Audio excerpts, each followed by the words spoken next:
Call this meeting to order. Can I have a roll call, please? Yes, thank you all for joining us at the Wednesday, May 7th, 2014 Arbor DDA board meeting. Roll call, Cindy Clark, Russ Collins. Here. Bob Dunzel. Here. Roger Hewitt. Here. Joe Lowenstein. Here. Al McWilliams. Here. John Moa. Here. Richard Ryan. Here. Pete Thor. Here. Steve Powers. Here. Sandy Smith. Here. John Split. Here. We have a quorum. Thank you. We start off with audience participation. You get 4 minutes apiece, and if you'd come and step at the podium, we'd appreciate it. First one is Nancy Kavanaugh.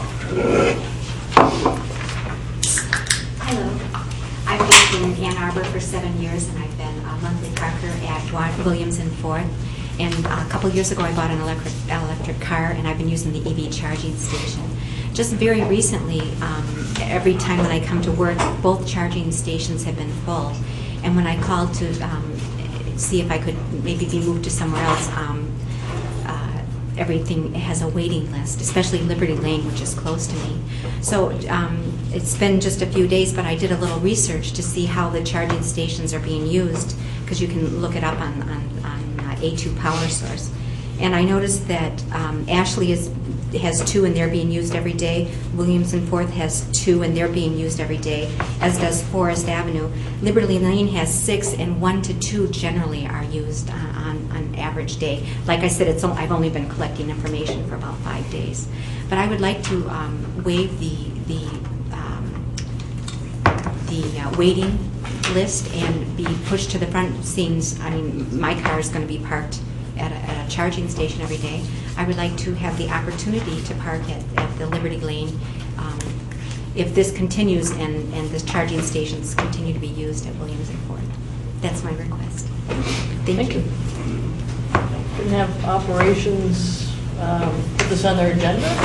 I will note that the Forest Avenue structure has created a rotating schedule on their own of when they go in and they move it, so they charge a little bit, and then, so I guess that they share and they put notes on, and they have, so now they in an email group, so they know when their car is charged, and then they rotate around. So they come up with their own creative solution to do that within the structure.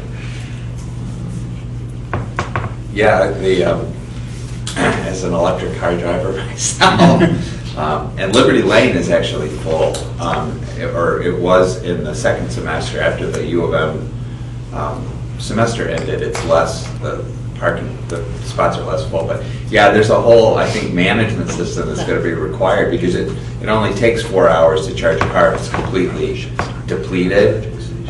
But obviously most of the cars are parked there, and most of the cars are depleted when they're parked there. They usually are charged back in an hour or so. So yeah, it's going to be an interesting evolution of stuff.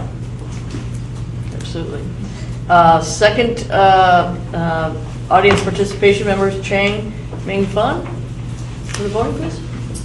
Well, if somebody can tell me the 1 minute left and raise the hand, or at least I can know. Yeah, 4 minutes. I know, but if they... They'll tell you when there's a minute. Yes, thank you. My name is Chang Ming Fan. I am the inventor of Tiny Light, TINILITE, 3 I's, 8 characters. The company name formed in this city since 1996 called Tiny Light World. In Chinese, it's called 太光世界. That means the whole world should be using this kind of light to benefit for this society, especially Ann Arbor, as the first city since 2005, 2007, put LED on the street. I think if this is the first city in this nation, quite possible it's the whole world. But unfortunately, what I see since then, the LED, besides illumination, there's this little market utilization using lighting display. Lighting display is different than lighting illumination. Lighting display can include 4 areas. Number 1, display the messages. Number 2, advertisement. Number 3, for public announcement and also public safety. Of course, lighting display can do all the other things, including scientific research, which is our company has been working since then, never stopped, never moved away from the city. Even the economic downturn, 2007, I lost my house, but I'm so stubborn, just all Ann Arbor rat.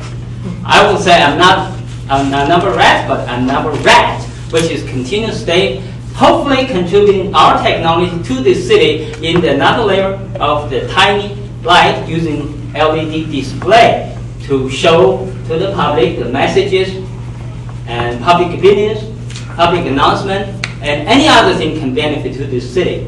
Last night, I participated in a meeting and I raised one of the topic about the master plan of the city.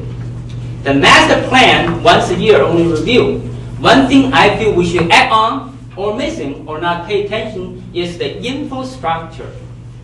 The infrastructure can be intangible, not just zooming all of the intangible, including the public communication. And that is the part which is, I think, that from DDA and all of the other officers, especially, thank you, the support from all the people who have been with me, especially Steve have already had meeting with me. I gave him 4.2 megabytes data. I'm going to present more. I hope that you can give me a chance to present our technology again. It's called a Tiny Light, TINILITE. Thank you so much.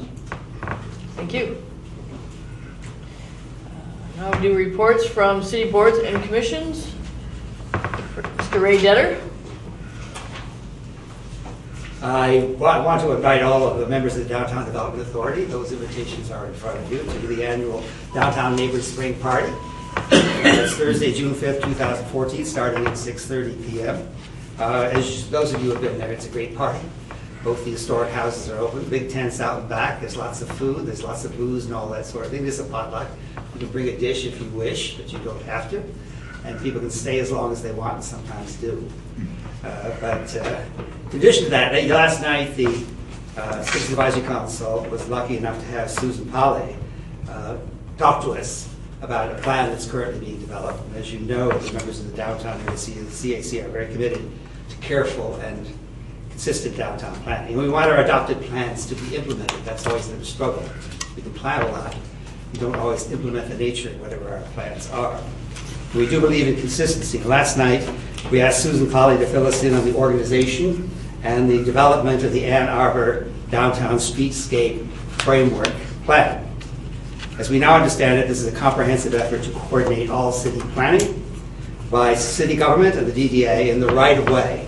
That is the building face to building face in our streets in the 67 blocks of the downtown.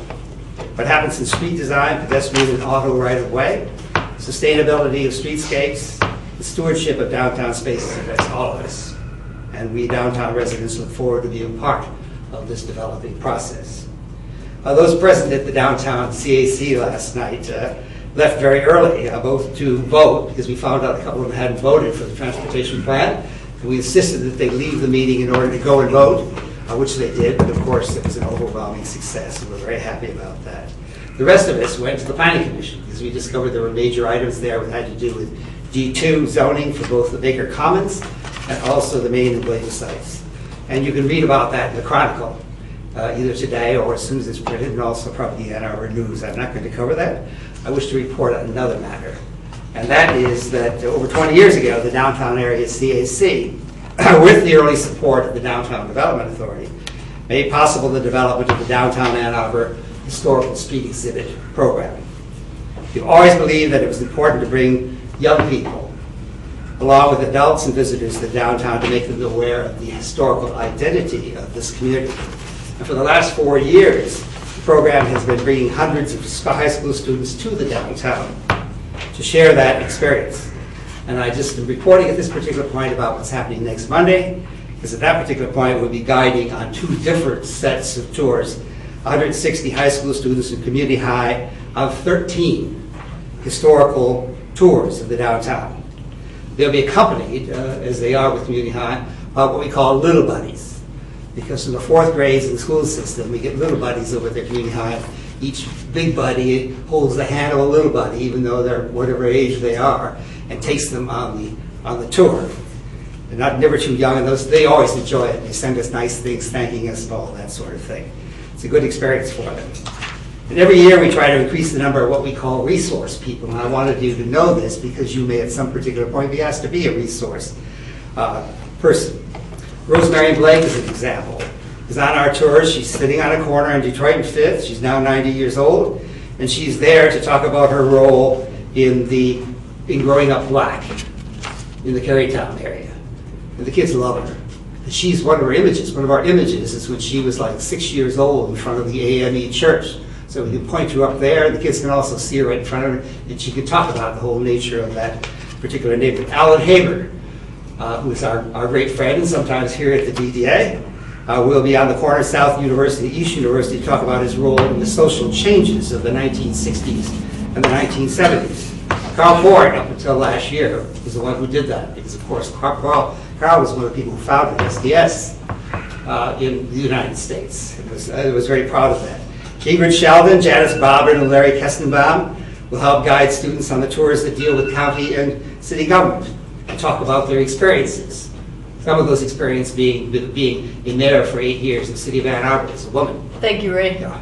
And in terms of I just want to make one last comment here. In terms of the whole nature of the organization of this, if you see the tours moving around downtown Ann Arbor at any particular point, feel free to join them. Thanks. Thanks. We now have communications from DDA members. I have one item, and actually as your city administrator, so if I have to follow the 4-minute rule, I'll do so. Please do, I Steve. have You've got the floor. discretion of the chair to go a little bit beyond. We'll just watch the clock. I wanted to give the board a brief update on the city budget for fiscal year 15, which starts July 1st. The administrator's recommended budget has gone to council. Council will be considering it on May 19th. The city's financial condition is improving, as we see here at the DDA with the activity that is part of the DDA. The overall economy of Ann Arbor is improving. Our property tax revenues are up about 2.4%. The state economy is improving, and we're seeing more state shared revenues coming to the city. That's allowed for a recommendation that includes some additional positions. 3 additional police officers, 2 of whom will be, the chief is recommending, be assigned to our community engagement unit, a new unit that Chief Cito has started that engages with the neighborhoods and communities within the city, including the downtown. So two officers will be assigned to that unit, and an additional officer for traffic enforcement. I'm also recommending an additional firefighter. The activity that is, I think, very well known to the DDA, the additional rental units, rental housing is requiring an additional rental inspector to help with tenant safety and monitoring those additional rental units. There's a recommendation to add $1 million of fund balance to get caught up on some much needed maintenance of our street trees. Street trees are very important for actually helping manage our stormwater as well as the aesthetics of our community. We're also recommending additional funding for some zoning work in the downtown, and also a sign inventory to help better understand some of the quality of life issues related to zoning and signage. So that's a brief summary for the DDA on the city budget. Again, City Council will be considering it on May 19th. Thank you. You mentioned the street trees. Do you know if there's any either priority or anything by area defining where that money will be spent? I mean, it's $1 million for all of the city. Any idea about percentage of time in the DDA, or? I don't have that level of detail. It is the funding amount is consistent with the final draft of the urban forestry plan. And I'll look into that and see what is specifically within the DDA area. The prioritization is based upon the condition of the trees with the highest. They've already done the survey, so. Correct. So that the highest need will be done first as far as trees that are a safety risk, most in need of removal or significant pruning, and then work our way down the list. Excellent. Anybody have any other questions for him? Any other DDA matters that anybody else would like to bring up? Streetscapes on here. I'll be brief. For the connector study, we have not met since last DDA board meeting. We are having a technical committee meeting this Thursday, I believe. I have an item about the farmer's market, and as today is a kickoff to the Wednesdays, it reminds me about how crazy it gets in Keith and my neighborhood on a regular basis. On Saturday mornings, it is well beyond capacity in that neck of the woods, and they're talking about adding more vendors at the market, and it's exciting and vibrant and fun to be there. The largest complaint that I hear regularly, because I do have 5 parking spaces, is that people can't find a place to park. So I've always got people that are coming in and trying to get into our spaces. But it is, we have a large structure that is very close to it, but it seems like it's a long ways away, particularly when people are carrying bags of produce. And I'm wondering whether or not we could do a little pilot program of a shuttle to run between Ann Ashley and a designated location at the farmer's market, and just a teeny little circulator, a little link. It could be a golf cart even. And what it may do is to begin to brand that parking structure, so people realize it's really isn't all that far away. They may choose to just walk at some point, because they might just see that that's only 2 blocks away. But we don't have a connection there. People will park their car, I think, 2 blocks away, but they won't on the street. But they won't park in the structure. They don't think about it that way. And also maybe maybe there's a reduced entry or a quick entry fee. Sorry, Joe. Going during the farmer market time. I don't know whether we need to incentivize it or not if we try it with a shuttle. But is this something that operations can look at? And I know we're kind of, by the time you guys get done and get back in, we're in June. But I would love it if you guys would take a look at it. And certainly put it on the agenda for the Ops Committee. Any feelings about it at all? I know we don't do things at the board table, but. Yeah, it is really 2 blocks away from the farmer's market. So I'm almost wondering if there's some sort of a signage issue. I know I once was talking with our engineer that it's theoretically possible at least to put a entrance in the structure on Catherine there. So I guess I'm a little skeptical that a shuttle would be used, or it would be actually any quicker than just walking. But there might be some things we could do with signage or look at it. But again, I'm certainly willing to look at the whole issue.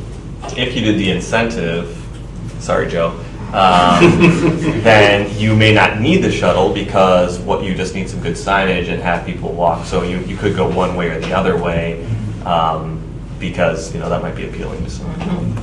And it would be less to coordinate in terms of finding a shuttle provider and going back and forth and all that good stuff. Yeah, I like the idea a lot just because we've been there for so many years, and all the talking in the world about how close that structure is, just there seems to be a psychological thing. It's on the other side of Main Street, so I like that golf cart idea. I like golf carts. The other item that I just would like to bring forward in a very similar mindset of that is yesterday's successful millage passage of the AATA of the ride, and the fact that is going to increase our dollars a little bit. And I think we ought to be thoughtful about what that means in our budget with a larger share. And I know that we obviously do the Go Pass granting program through that, but we've done that and maintained that without these additional dollars. And I wonder if it isn't time to look at a small-scale circulator in the downtown with some of these other proceeds. So I would ask respectfully that the operations committee put something like that on their agenda as well. Any other items from DDA members? Okay. Pages 2 through 13 are the April 2014 minute. I move approval. Support. Any changes, corrections, deletions? All in favor, say aye. Aye. Opposed? They're approved. Subcommittee reports. Operations kicks us off. Roger? First, this resolution, I'm going to turn this over to John Split on the resolution to make improvements and construct a new stair and elevator at the 4th and William Parking structure. That resolution is on page 14 of your packet. I would like to start out by moving the resolution. Support. As most of you are aware, and Susan just asked me as I walked in the door if we wanted to hand out additional material on this. I think that everybody is familiar enough with it at this point. If anybody would like to see additional material, certainly that's available. I will just briefly go through I'll go through the resolve clauses. The DDA shall establish a $5 million project budget for improvements to the 4th and William parking structure, including the construction of a new stair and elevator in the southwest corner of the structure.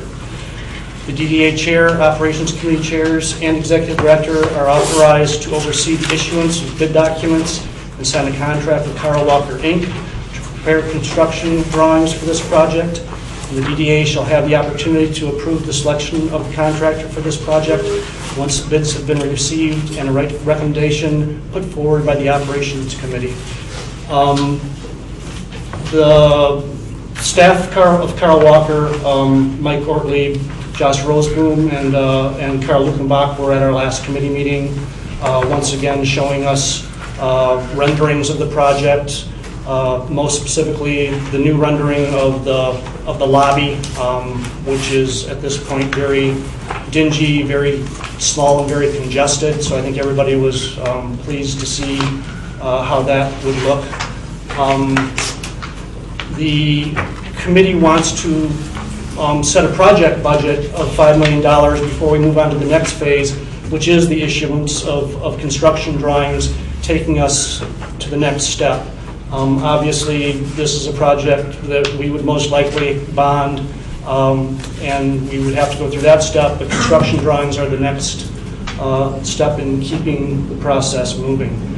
We did meet with the Main Street Area Association, and the consensus with that group was that they thought that something did need to be done with the stair and elevator towers, and even though they know that construction is going to be disruptive and challenging, they also think that it's important this project get done.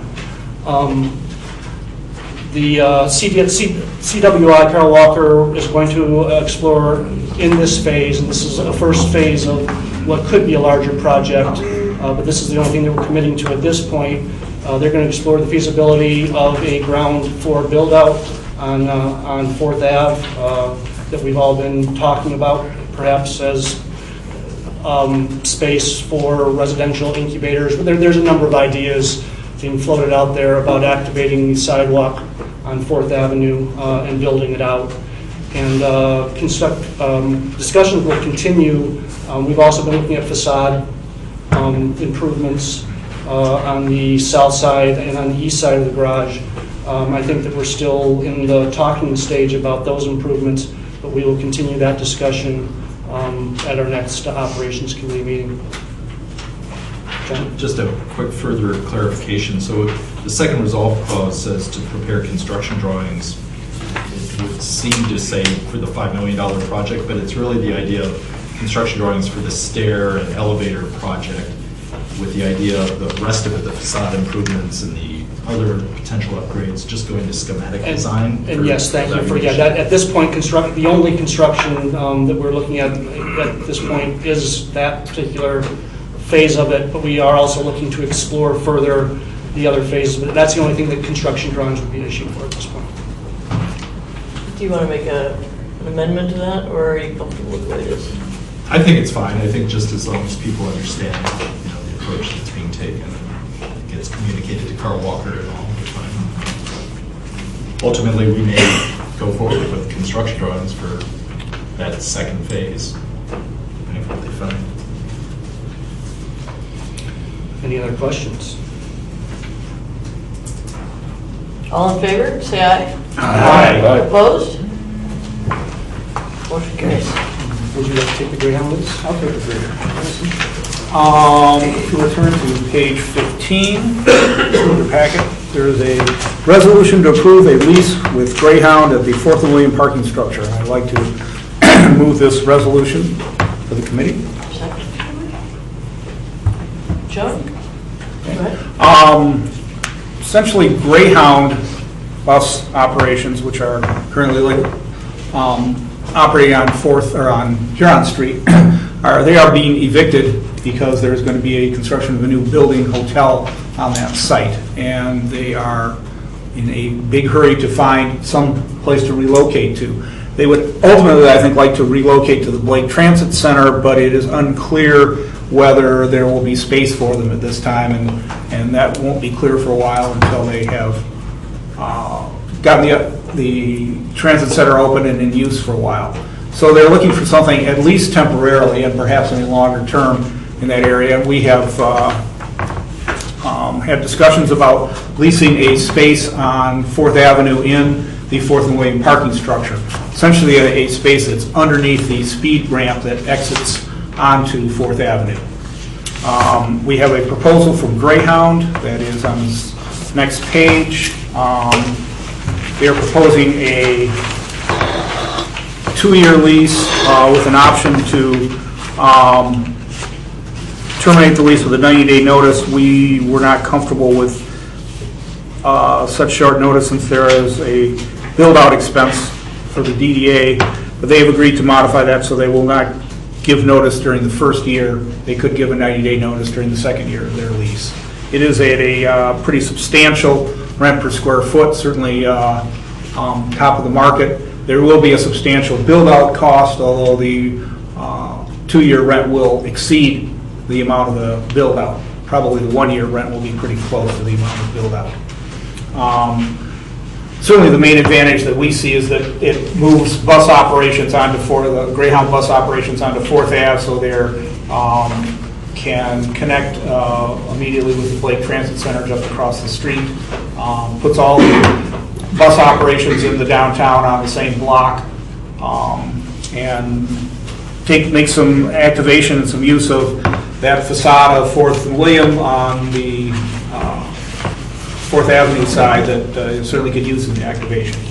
So the resolution states that, read the resolution, resolved that the DDA Operations Committee chairs and executive director are authorized to work with the DDA attorney to formulate and sign an agreement between the DDA and Greyhound for a temporary lease at the 4th and William parking structure.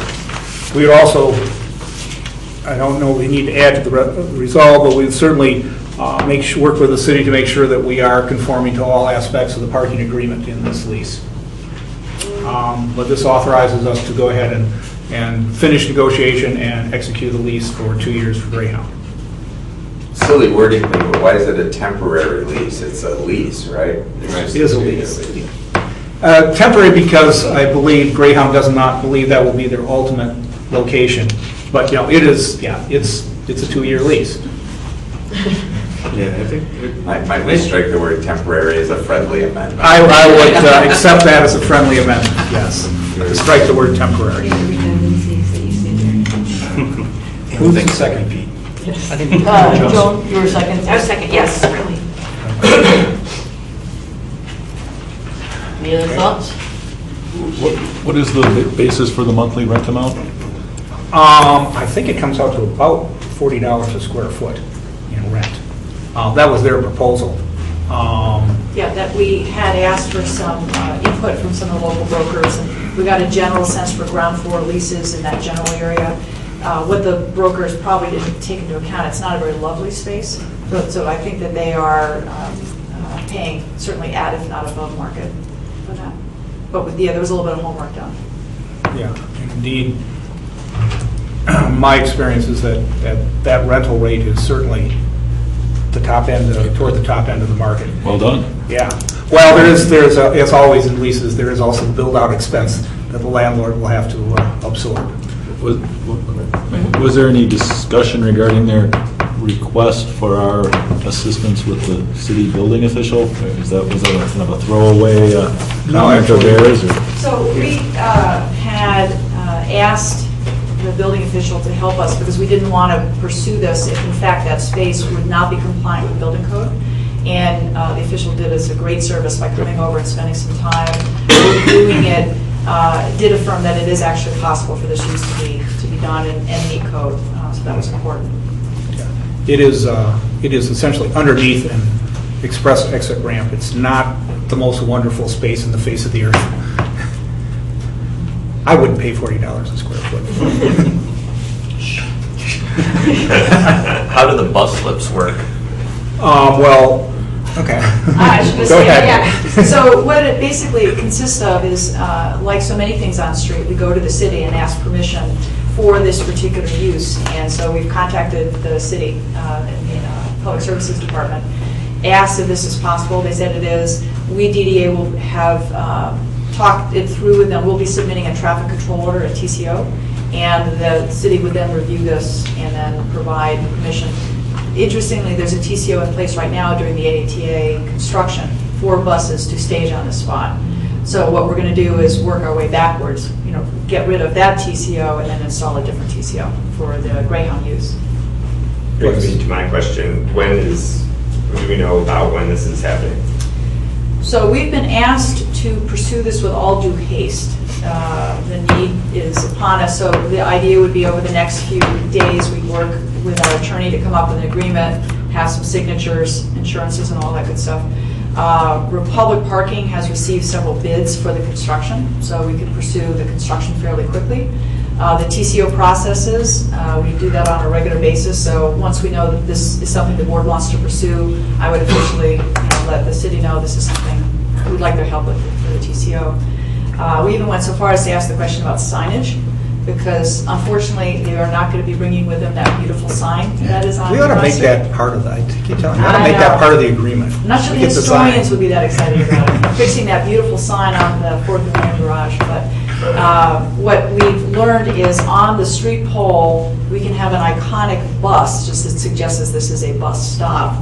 And at some point down the road, whenever they determine their permanent location, they can figure out what their signage will be. So at this point, it's just going to demarcate with a bus that there's a bus stop. And of course, their promotions and ATA will communicate to patrons, this is where Greyhound is now staging.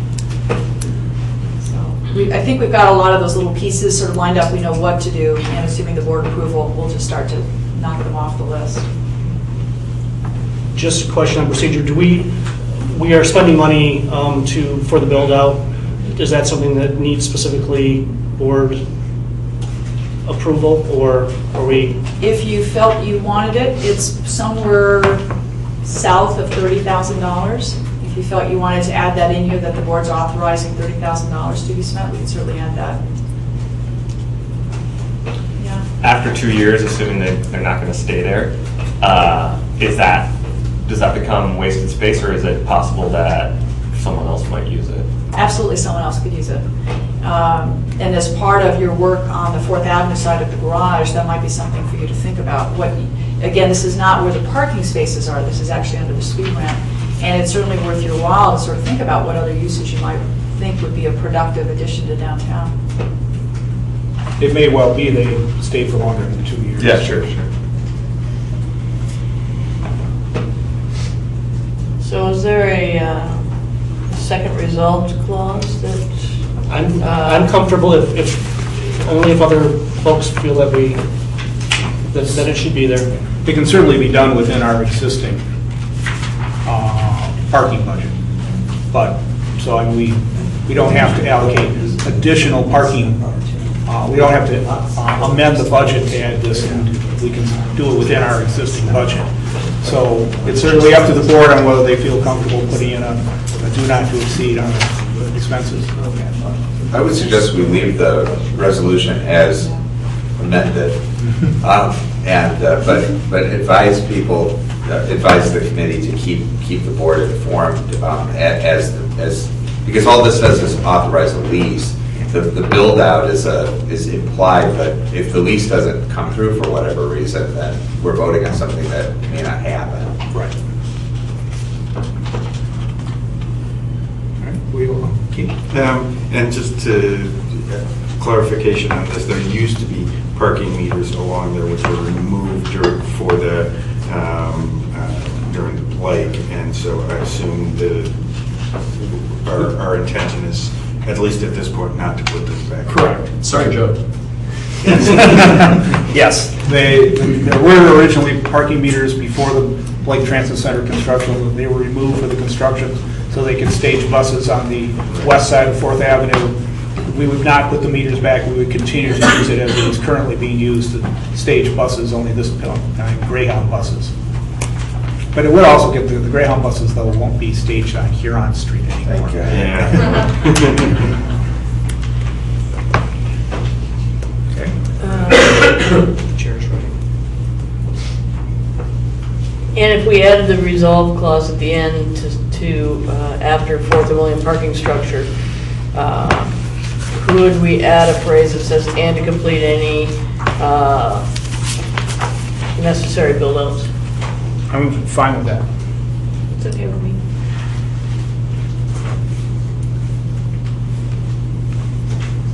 Would you like somebody to move that?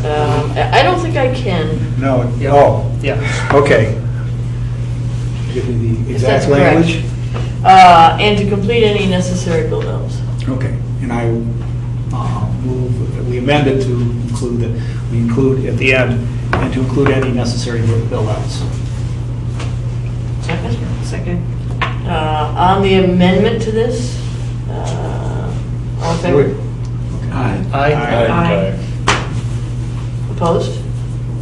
Okay. On the main motion, unless there's more discussion? All in favor? Aye. Opposed? Passes. Financial statements? Yes. There's still another resolution. Yeah, which is the next order? No, financial statements are next in that one. Okay. Financial statements, you'll turn to page 17 in your packet. I'll do a brief review of the third quarter financial statements that ended on March 31st of this year. And for those who are new with this, the first column on the left is the year-to-date expenses. The next is the year-to-date budget, and then the anticipated, what we anticipated year-end and what we have budgeted at year-end. And then if you go all the way to the right column, you will see how the anticipated at year-end varies from the budgeted. And if you can see, our TIF is approximately $65,000 under about 1.44%, certainly within the variation. The reason on the operating expenses that we are, the difference on the year-to-date versus budgeted is that we have a large bond payment that's going to be due on May 1st. But the anticipated will be within 1% of the current budgeted amount, so very close there. Capital expenses, we're actually a fair amount under, although we expect by the end of the fiscal year we will be very close to what we had budgeted, perhaps slightly under. Again, construction season is now starting to open up, so we're starting to do some work on that.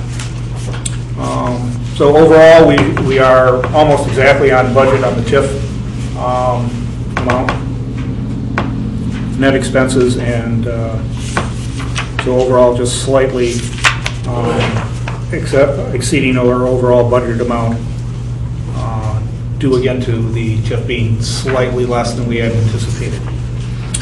Moving on to parking. Parking income is right where we projected, very close to where we had projected it, and we expected to be, again, very, very close to what we had budgeted. Operating expenses, however, are going to be significantly higher, and we will need to do a budget amendment on this. And I think probably everyone on the board is familiar with this, but I will explain it just so everyone's clear. We had budgeted in our last fiscal year, the year that ended on June 30th, 2013, to make the final payment on the First and Washington parking garage, which was going to be approximately $1.3 million. Under our agreement, we could not make that payment until the parking garage, which is being constructed by the Village Green people, received a certificate of occupancy. It did not receive its certificate of occupancy by the end of our fiscal year, therefore we could not make that final payment. So we were making that final payment in this fiscal year.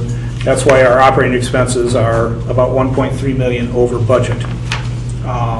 Essentially, it is money that we are spending this year that we had budgeted for last year and did not spend last year for that reason.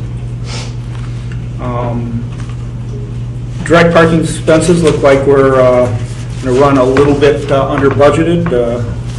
Art Lowe and his staff have done a great job of controlling costs in the parking operation. We've increased automation and running a very efficient system, so we're actually operating a little less than expenses than we anticipated. So overall, our net expenses are going to be nearly $1 million over because of that First and Washington payment.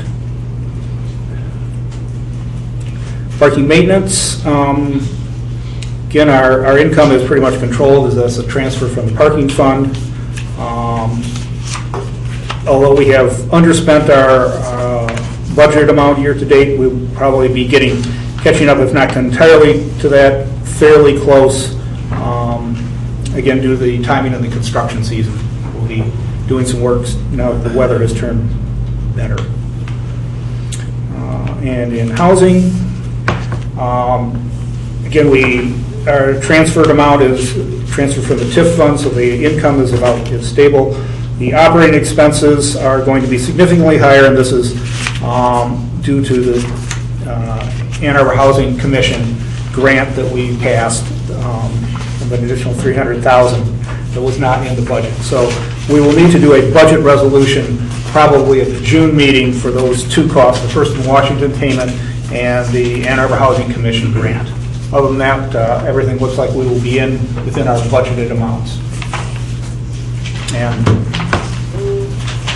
I, with Joe's assistance, will be glad to answer any questions. The second page is just a graphic representation of that. If everything happened exactly in the same time increment, we would be at 75% on everything, but because they don't, we aren't.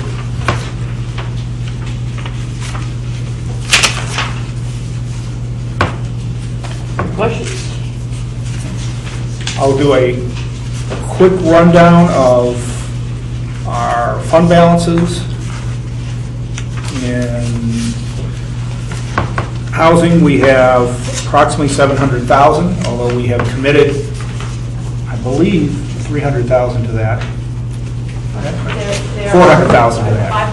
500,000 to that. 200 and 300. 200, that's right, 200 and 300, both to the Ann Arbor. 200 and 600, but over the next 3 years, 600. Correct, it's the 200 of the 600, the first 200 of that 600,000, and all of it to the Ann Arbor Housing Commission. The parking fund, current fund balance is about $3.6 million. Parking maintenance fund, total is about $800,000 right now. Did I miss TIF?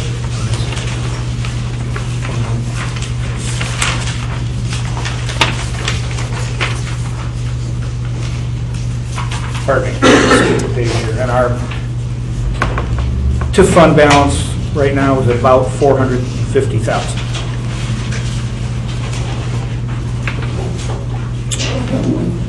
Okay.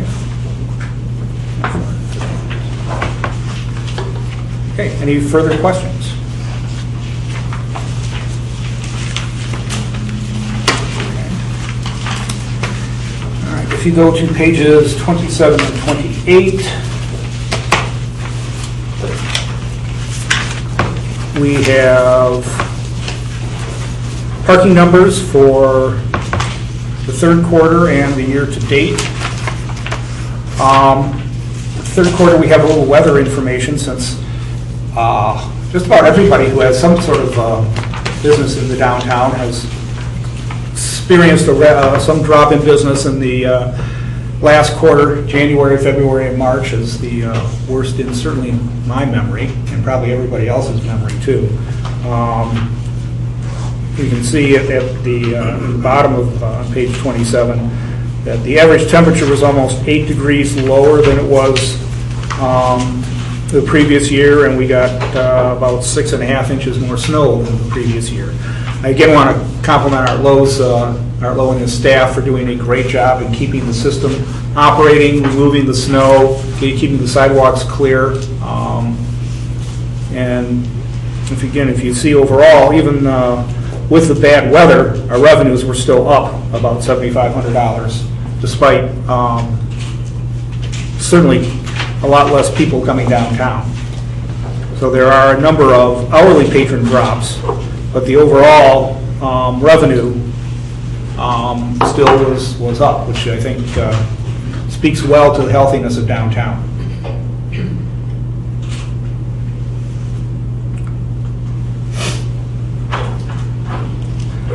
Should note some of the biggest drops on forest, part of the forest structure drops was because the end of construction by U of M in that area, and a lot of their construction workers were using that parking structure.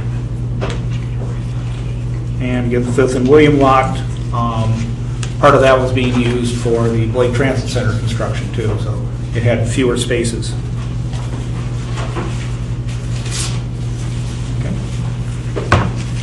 And again, if we look at the 3/4 year numbers, total revenues are up about $400,000. Hourly patrons are about flat, which generally indicates that the people who are coming down and paying by the hour are staying longer.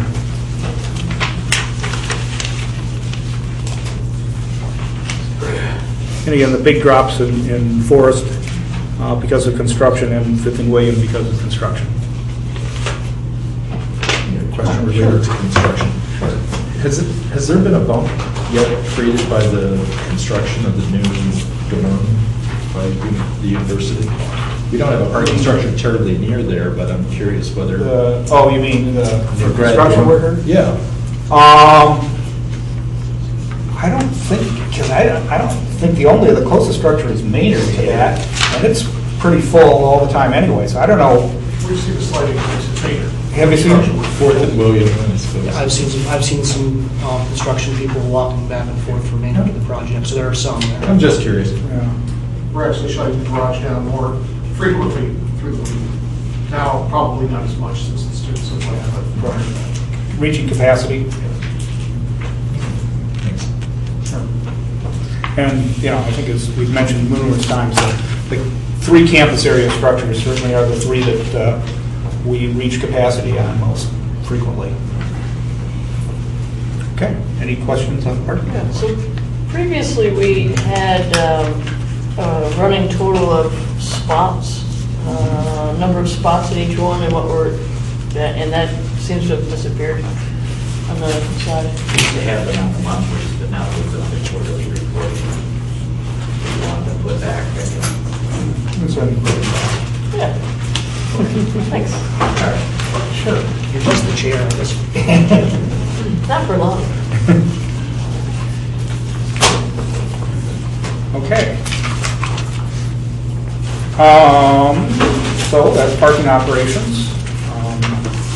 again, compliments to our new staff for getting through a very, very tough winter and keeping everything in operating order and keeping the system running. Particularly put a lot of emphasis that we did some snow removal in the downtown so we could keep the parking spaces and parking meters open during the heavy snowfall. And just continue to be very happy with the job Republic is doing. Roger, you're still up? I'm still up. Downtown Ambassador. We sent out a request for qualifications for ambassador programs, which is essentially people who operate ambassador programs giving us information about their company and what they do and where they have done this. We received 3 separate responses. We reviewed those right before this meeting with a number of board members. One we viewed as non-qualifying primarily for technical reasons, but also did not appear that their emphasis was where we were looking to put our emphasis. But we've received 2 what we thought were very strong responses from very qualified operations. We decided that the next step would be to have discussions with appropriate people in the community who would be interacting with these, the chief of police, the head of court, Mary Kerr at the Visitors Convention Center, several other people that deal with social services in the area, and discuss with them how an ambassador program would integrate with what services they currently provide. So that's going to be the next step. We're scheduling that meeting for about 2 or 3 weeks from now. After that, we will probably proceed with interviews of the 2 qualifying respondents, and after that, decide whether we want to proceed with a request for proposals. So this is just a request for qualifications, essentially an education process for us, and to get a better understanding of what we would like and how that would integrate into the community, in the downtown. And I want to thank all the other board members for sure. We had a good turnout of board members for that meeting. Okay, I think I'm back to John now. Street framework plan. Street framework plan. First, I want to thank Amber, and we all appreciate her being back. She's spearheading that effort. As you all know, this is a joint effort with the city. A lot of city staff have been involved in it. They're working things up with the consultants, JGR and Nelson Nygaard.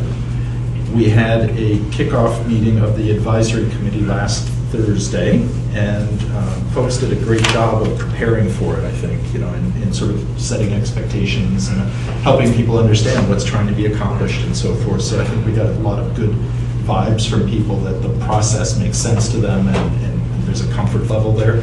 I think that one thing to me that is interesting, that I would say that there's a little bit higher percentage of people who know about these kinds of processes than we had for when we were looking at connecting William Street, which is helping because people just kind of get how this kind of process works. So at the meeting on Thursday, after an introduction of the project and a brief description of what's trying to be accomplished, there were 3 breakout groups sort of sent out into the city on different routes, wandering the streets, and with the intent of just getting people's observations and their thoughts and get their sort of seeing the city in a new way. And I think that was very energizing for people. And luckily the weather was good.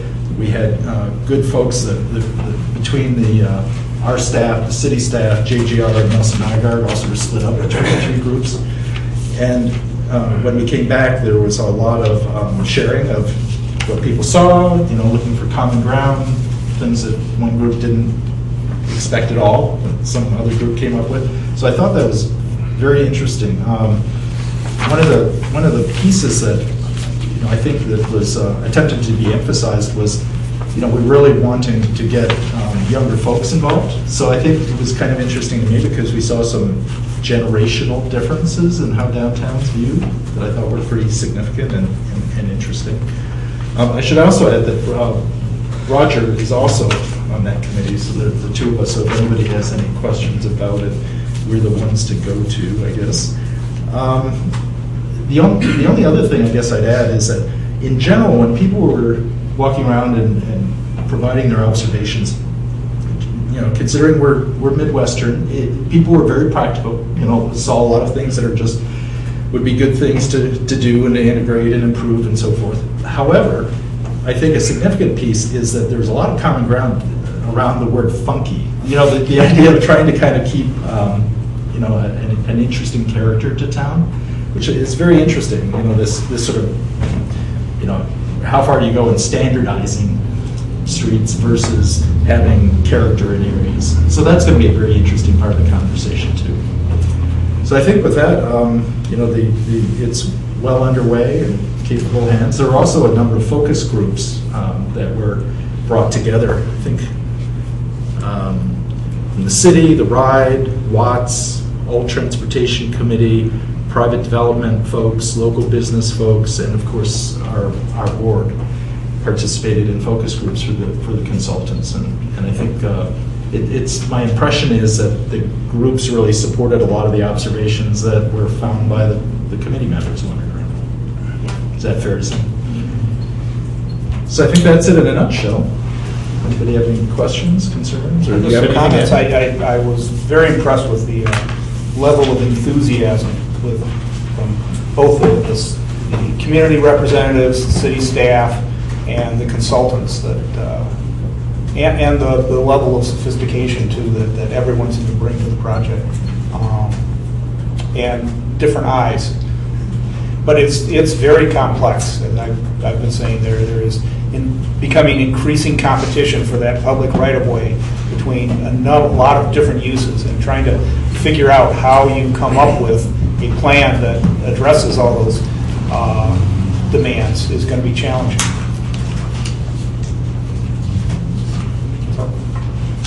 Thanks. Thank you. Resolution to fund a downtown streetlight retrofit program. I believe, Keith, this is you? Yeah, before I do this though, very quick transportation update. As we have these weather that seems to be spring, then suddenly it's fall. One true sign of spring is the bike racks coming out, and so they are indeed making their way up. They're not all out at this point. I believe about half of them, maybe something like that. About 3/4. 3/4. So we'll be seeing the rest of those coming out shortly.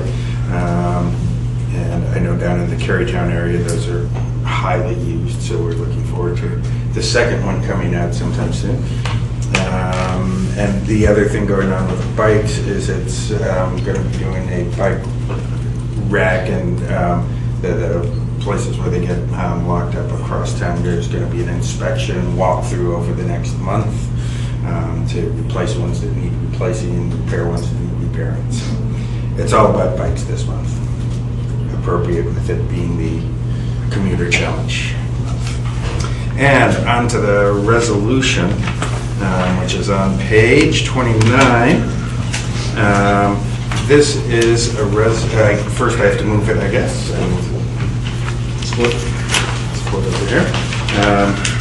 This is sort of a follow-through on work that had been done some years back, 2007, to convert the Globe Street lights to LED fixtures, and this does the remaining, the Cobra ones. Perhaps not perfect from our point of view, since we're all about the walkability, and these are not pedestrian level, but it is indeed an upgrade that will help with our sustainability goals, the city's sustainability goals, and much like the last one, which had a 4.5-year payback in maintenance savings, this one is projected to be just under 4.5 years. So it's something that both promotes sustainability and supports the city's budget. So, and it's a total of $101,733, and it is to come out of the 2015 TIF budget. Questions? Are you moving? Concern? It's been It's been moved. Second. Discussion? Yeah. Discussion. Yes.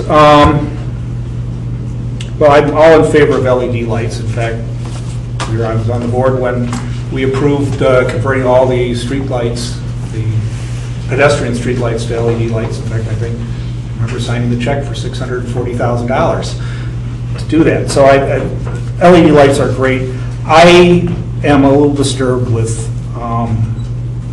this as a grant to a private entity, the financial benefits then going to the city. You know, we've spent, as a board and personally, many hours negotiating financial agreements with the city on both our TIF and our parking agreement. And this is, although it's not directly to the city, is yet another transfer of funds out of the DDA that ends up eventually in the city's budget.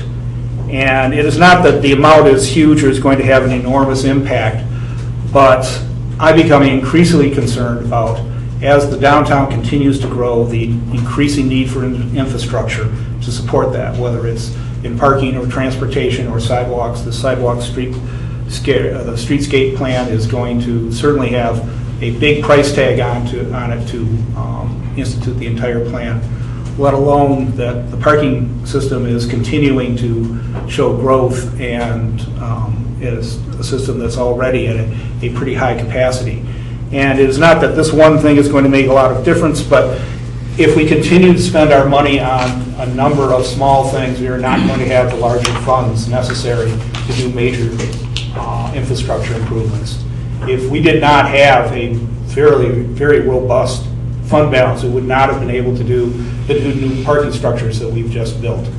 And those were, in my view, critical to attracting Barracuda and Prime research into the downtown and keeping them down here. So I'm going to oppose this. I think it's, LED streetlights are a great thing, and I expect it to pass, but I think we need to start giving more consideration to the need to focus on the major infrastructure costs rather than small transfers that ultimately sap our fund balances. I share Roger's concerns.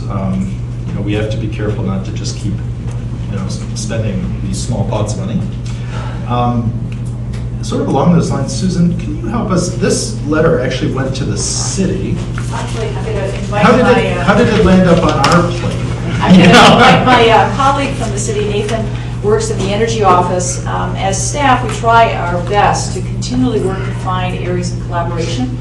And in many regular conversations, I'm asking, what can we do to be in support of the city? Where can we go where the DDA is in alignment? So this idea came from one of those conversations. So I'm going to ask my colleague Nathan to come to the podium. Yeah, thanks, Susan. Thank you all for considering this request, given the history that you mentioned here with the Downtown Globe project. I should mention I'm Nate Geisler, the Energy Programs Analyst at the city. I staff the city's Energy Commission. And it wasn't long ago that we passed a resolution in commendation of the DDA for all the work they have done with respect to the Downtown Globes, the farmers market solar array, looking up at the map up there, the audit program, the energy savings program. I think I made that map in one of my first weeks on the job, so you can see it's still got some legs. And so I know the Energy Commission and my wing here at the Energy Office is appreciated and acknowledged, and really want to acknowledge and hopefully continue the relationship that we've had with how the DDA has been able to further some of the sustainability aims that we've had historically and as we go forward in our sustainability framework and climate action plan efforts. This was a project, this follows up on a campaign from last year working with the DTE where we targeted high wattage fixtures that were mercury vapor lights, and each of the last 2 years DTE has said it's around 200 lights that we can target for the purpose of reserving rebates. They have a separate incentives rebate group, of course, at DTA, and they have to secure those funds at a certain time. And so last year it happened that around, we identified around 200 lights scattered throughout the city that were at that time focused on their mercury vapor discontinuation campaign. They're they're obliged to get those out of their inventory.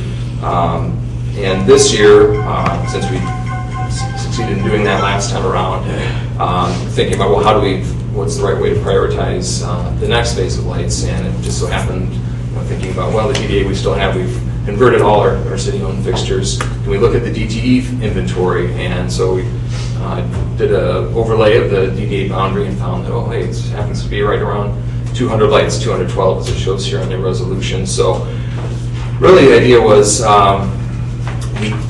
year on year we don't know and have much advance notice as to whether this sort of offering is going to happen from DTE. Therefore, don't necessarily have the budget set aside for it. This came up again after the first time in 2013 when we did that initiative. And so really the idea was we've worked with the DDA in the past, and is this a potential source to help fund this conversion so that we can complete that full inventory here in the DDA's boundaries. So that's sort of the impetus for our approach to Susan in this instance. So. Can I ask Nate a follow-up question? Absolutely. Lee's out there.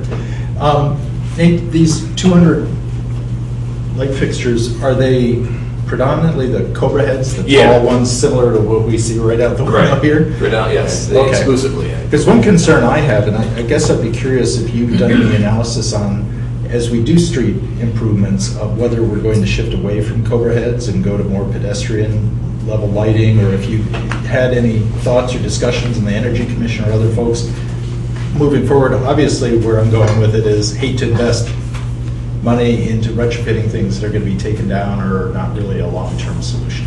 Yeah, well, the part of the paradigm that we've been operating under for the last several years is a moratorium on new lighting, and so figuring out within the infrastructure that we have, what can we do to save costs, to reduce energy consumption. These will reduce 40 to 50% of the kilowatt demand on the lights. So I think being pulled into this framework discussion, there's recognition of that long-term path that we might be going down, given some of the constraints that we have now with that moratorium, but looking for opportunities in the future. And there's just the reality that, fortunately, we have over 1,000 lights that are the pedestrian scale, these type of globe lights, but whether there's the ability from a driver perspective, that need for some of the Cobra head type illumination that's provided. Someday, looking at illumination from the ground up rather than top down, these sort of innovations that we see in certain parts of the world, maybe someday, and I think we continue to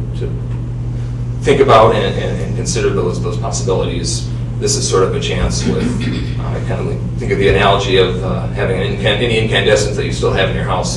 It's tempting to let that bulb just burn out before you move on to a CFL or LED, but the best energy efficient measure we can take now is the change that we can do, and this is something that we can do now with a relatively short payback, and so that's sort of the thinking. Thank you, Keith. Appreciate that out.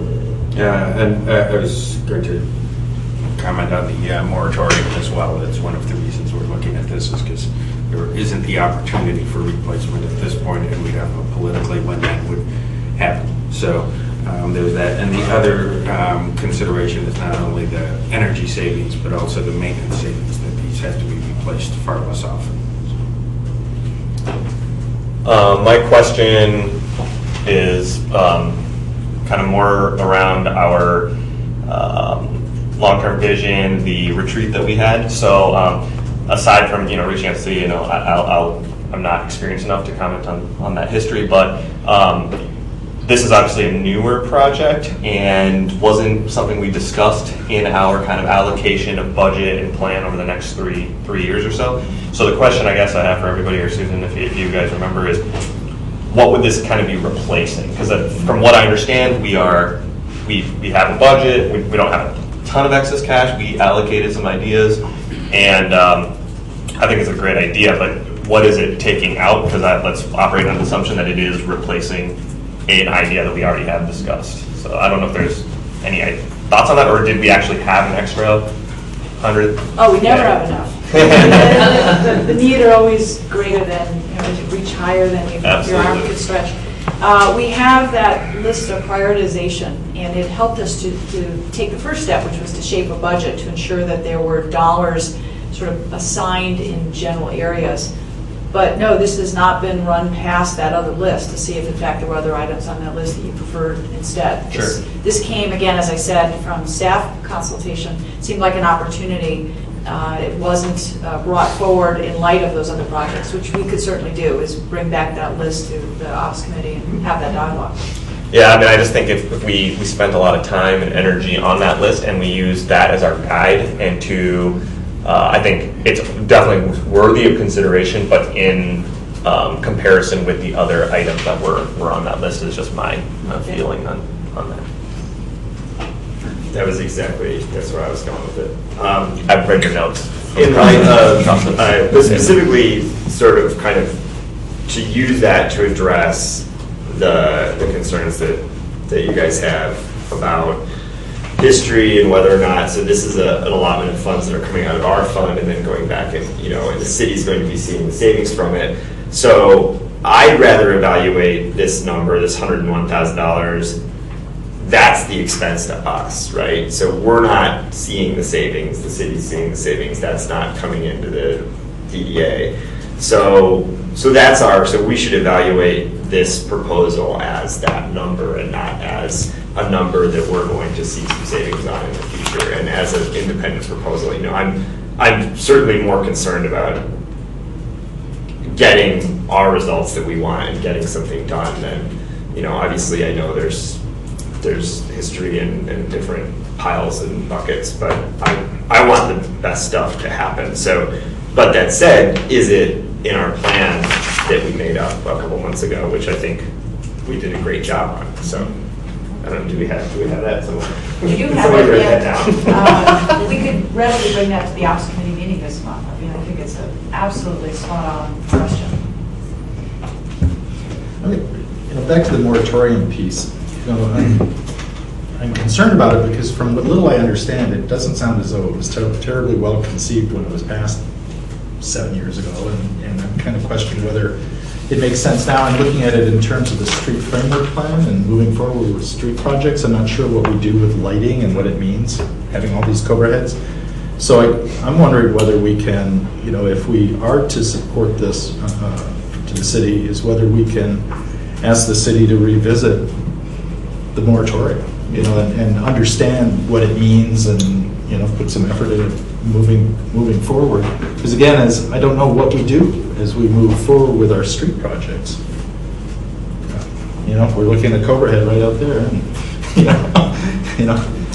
So I guess I think we should at least get something from the city for it, and it seems to me that would be a pretty good thing to talk about. Nathan, can you come back to the podium for a minute? Is there anything as far as timing goes, if this was put off for a month?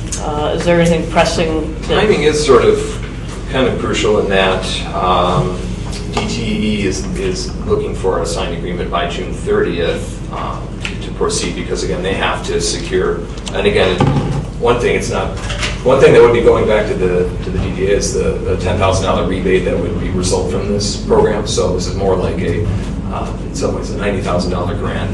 But in order to secure those funds, they need to reserve them by June 30th. So in our structure, our next operations meeting would be May 28th. Our next board meeting, should we be moving forward, would be first week of June 4th, I think. So that would still fall within your guidelines. It'd be close, but it would fall within your guidelines. It would, yeah. I think we're thinking it through to the city council. Next step was looking at the June 2nd meeting, that first meeting in June, but there's some ability to move that to that second meeting, which I think we managed last year to get in at the last meeting in June. But so yeah, there is some flexibility there. Okay. Not impossible. Not impossible. Okay. I was going to move to postpone to our next meeting. Seems reasonable.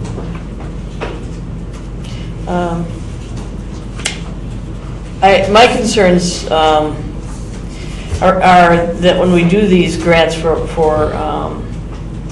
different entities, we typically match And I will, of course, speak to the postponement so that I want these kind of words to go to the operations as well, is that if it's, when we do this, do we look at a 50% match, and in what way is the DDA acknowledged that this money goes forward? Those are our typical grant guidelines. So on review, I would love to see those two items addressed as well. So regarding the postponement, anything else? Okay, all in favor, say aye. Aye. Opposed? Okay, it's postponed. And your next committee meeting, as stated, is Wednesday, May 28th at 11 a.m. On to partnerships, Economic Development Communication Committee, Marketing Downtown, who's got that one? Go for it. I thought it was Joan. Oh, I can talk about it because it was really just kind of part of our overall partnerships. We had Mary Kerr come from the Ann Arbor Convention Visitors Bureau to talk about their marketing activities, because as we go along, we keep wanting to find out what other people are doing so we don't overlap. And we wanted to see if maybe we and the area associations could use some of the Convention and Visitors Bureau data and their mailing address to promote downtown businesses and events. So we talked with Mary about that. And so this discussion about downtown marketing will continue as we go on to talk to different players in the game. I don't know if you two want to add anything to that. Yeah, I think Mary came and gave a great presentation about what CDB does, who they partner with, what their strategy is, what their goal is. She brought some awesome data, which we devoured in terms of like, well, I devoured. You devoured. Yeah, sorry, I hogged. I didn't even see it. Yeah, in terms of what who's coming to Ann Arbor, where they're staying, what they're spending, and just a whole, I think, very pertinent things. And it actually furthered questions and gave us a realization that we need to look at even more focused data on downtown and not just what the CVB is looking for their purposes. So, and knowing that will really help focus our marketing plan. So I think we're going about it the right way. We're looking at the right things. And I think that rather than just jumping into advertising somewhere or doing something, this is a smarter play. So we're kind of talking to all the stakeholders, learning what they're learning, and then figuring out a good plan. So I think it was a very helpful presentation. Okay. And then we also continue talking about our partnerships grant program, and it's a way of exploring about creating a new grant program, actually kind of renewing a grant program that we used to have. And so we looked at the previous DDA brownfield and partnership grants.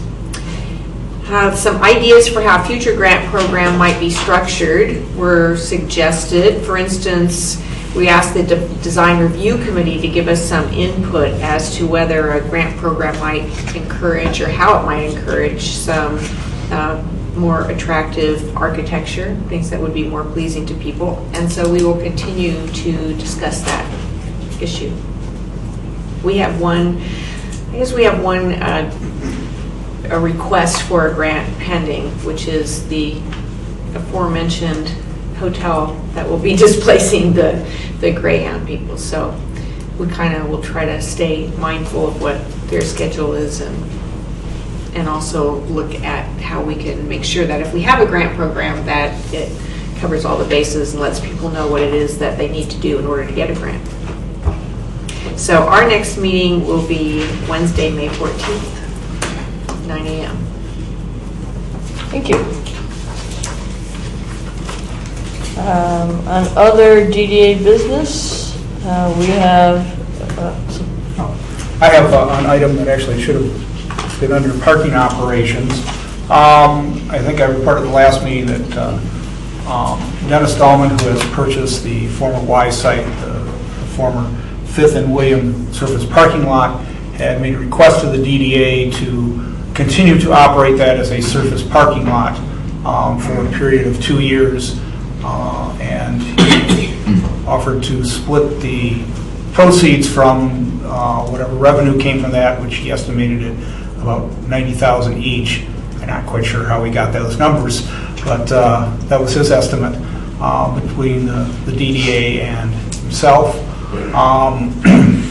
We referred this question to both Republic Parking, our parking operator, and also to Joe Morehouse, Republic, to analyze whether there was a need in that area, and to Joe to whether there was it made financial sense for us to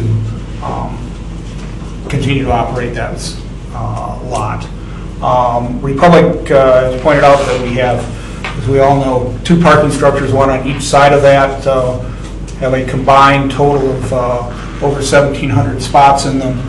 Those are also the only 2 parking structures that routinely are not at the highest capacity as most of the rest of the system is. So we actually have in those 2 some excess capacity, as well as an existing service lot, at least in the short term, on top of the Library Lane parking structure, which while portions of the 5th and William lot were closed down for the Blake Transit Center construction, the people who want to park on the surface found that lot and are using it rather heavily right now.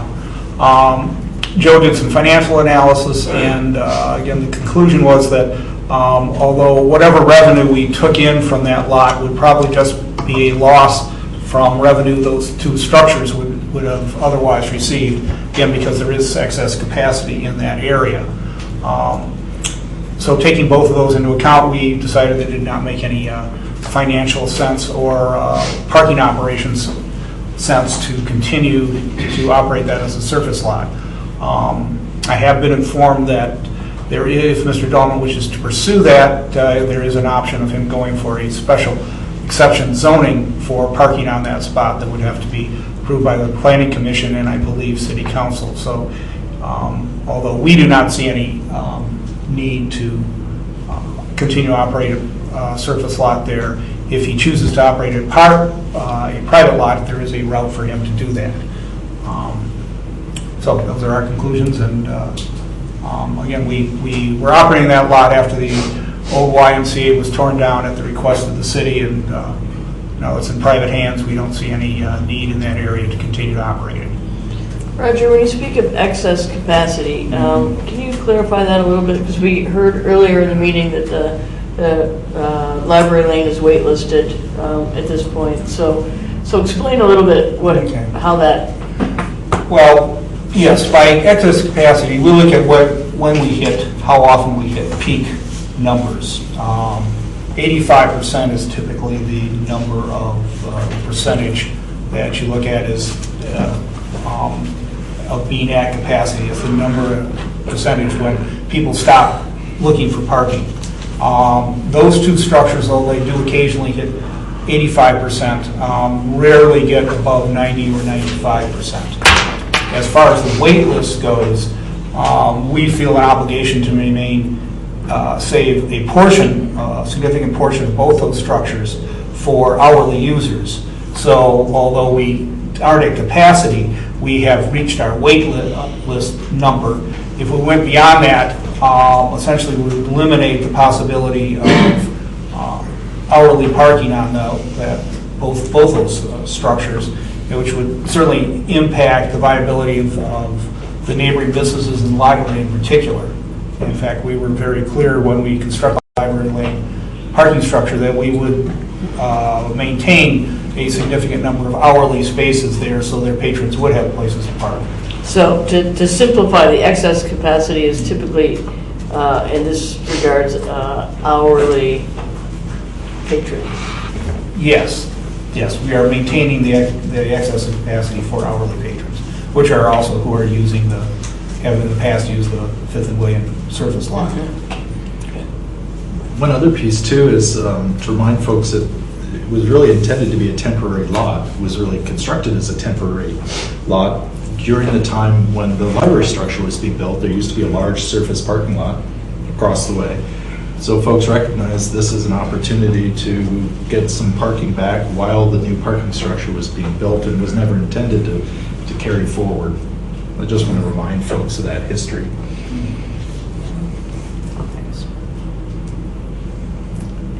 Any questions? I wonder if I could go back briefly too, because I was just reminded of our first speaker in terms of the renovations at the 4th Million parking structure. Part of that budget is also looking at upgrading electrical and adding charging stations as well. So we do have our eye on that. I'm sorry I didn't mention it originally. Okay. Thank you. Any other? Susan's. Yeah. Any other DDA business? All right. Thank you.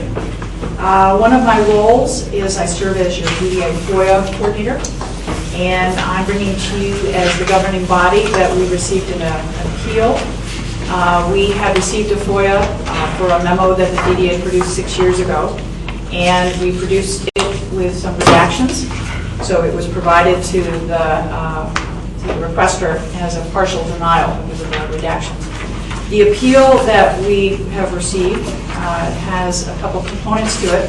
The first is because the DDA produced the memo that there's a great number of email addresses in here.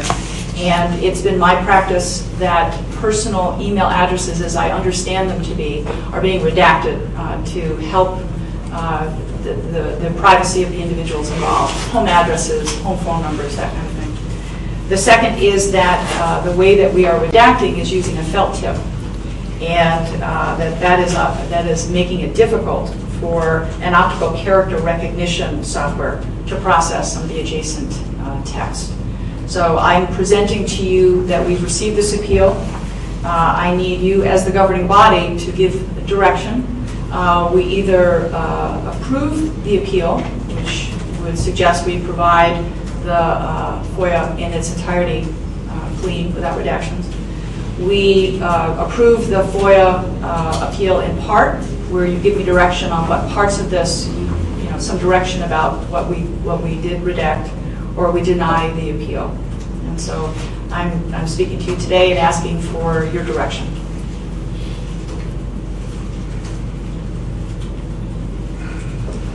I move that we deny the appeal.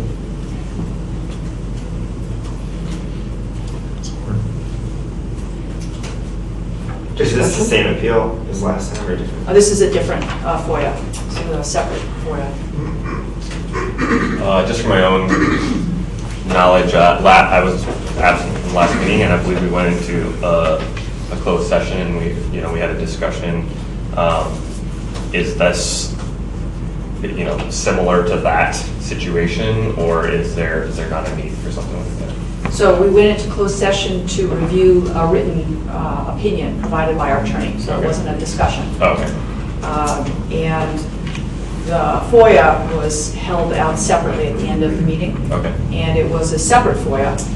And again, it had to do with a redaction of email addresses that we understood to be private in nature, as opposed to, say, a city address or a DDA address. These were individuals who had conveyed information. And so that FOIA appeal was brought to the last board meeting, and with the same question as I am today, which is your agreeing to the appeal and our providing a clean copy of a document, or denial and saying that the policy of redacting private information should continue, or something in the middle, if you felt there was some other direction that you wanted to give me, some agreeing or denying in part would be helpful. And to be clear, it's an individual's personal contact information, not their name. So we know who the individuals are. It is personal information about them. And I'm just trying to get, and it's specifically the method of redaction. So that's a second piece of it. Yeah. Oh, that's a second piece. It's not. So no. If we said, okay, we can do the same thing except redacted in some method other than a felt tip pen. Right, and at this point, we don't have the technology or the software to do a redaction other than through what would appear to be a fairly crude mechanism. I know there are softwares that you can get. We don't have them currently.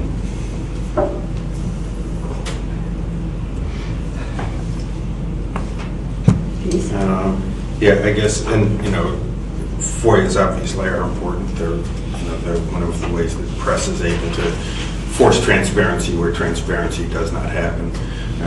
I guess in looking at this, I feel like there are ways to contact any board member if it's our name, or if there are other names on there. There's certainly ways of finding out how you're going to contact them if you want to, but it's not our responsibility to take care of it. So it's my understanding that we're not unlawfully redacting email addresses. We're redacting them in a lawful manner. One of the reasons given is in order to clarify statements that may have been made. These aren't press releases. This is a FOIA. So in a press release, you would expect information about how to follow up on things, but this isn't our responsibility, again, to provide that.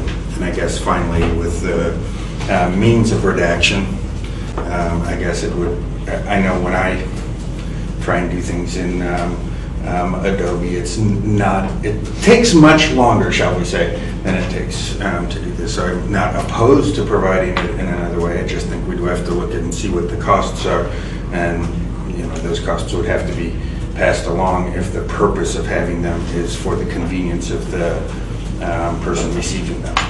So I guess that would be my concern, but or my feeling on that. But for the purposes of today, I would believe that deny is how I'll be voting. So to be clear, that the motion is to deny, so an affirmative will deny the appeal. An affirmative vote will deny the appeal. Further discussion? All in favor, say aye. Aye. Opposed? It passes. We now come to an opportunity for other audience participation, 4 minutes apiece. Do we have anybody?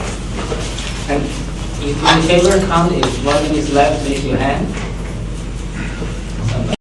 Thank you. Chairman Fan, I rise again, show my appreciation for your service, and the very efficient also is transparent. And also I want to rise again to support the city administration, and especially Mr. Nate gave the speech. I'm fully support this, the purchase, I think it is Cobra lighting. I think the number is 131,000. There are something I want to add on of the sustainability in 2 respects. One is global sustainability in the environment. As you guys probably know, this shape for the light is 180 degrees down, most efficient, versus a bowl shape 300. They are about 180 degrees up is totally waste.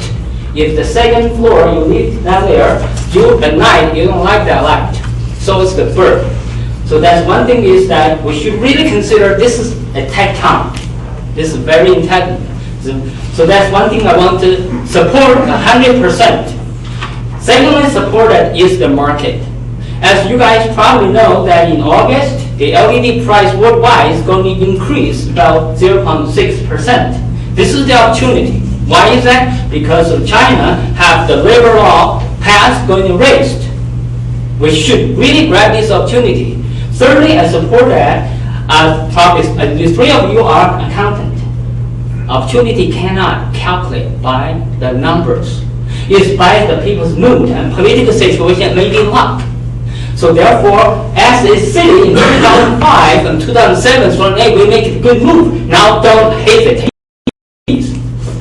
And I want to add another thing about how wonderful our system it is. And this in the NRA history never happened. Not only transparent, a lot of people volunteer so many hours. And this is the chance we discuss about this issue of money every in almost 3 minutes. So I want to make sure I talk all of my time. Many of you sit right here, support me. We should really fully utilize the LED, which is maximized. We have inside the box. We have some money at least, not like city of B5. We should really go into not only illumination. We should go to display. Display has 3 areas. One is information, including views, news, ad. Views is public opinion, news is announcement, including everything, and then the advertisement. Let me give you one example. The Chinese spend billions of dollars, purchase the largest LED screen in New York, Wall Street, and then use that big screen by the Chinese Communist Party and translate the money and sell the ad. It's the Chinese did that. Why don't we consider display is more important to convert this information into money from Ann Arbor, such an intelligent city of town of tree, town of book, town of college, and town of technology. So again, calculation cannot based on numbers, based on market. I fully support that. Please do not hesitate. Make the decision, make a better move. Make this decision in a way to show that we are intelligent, we are smart, and we are practical. Thank you. Is there any other audience participation? Seeing none? Move we adjourn. Support. All in favor?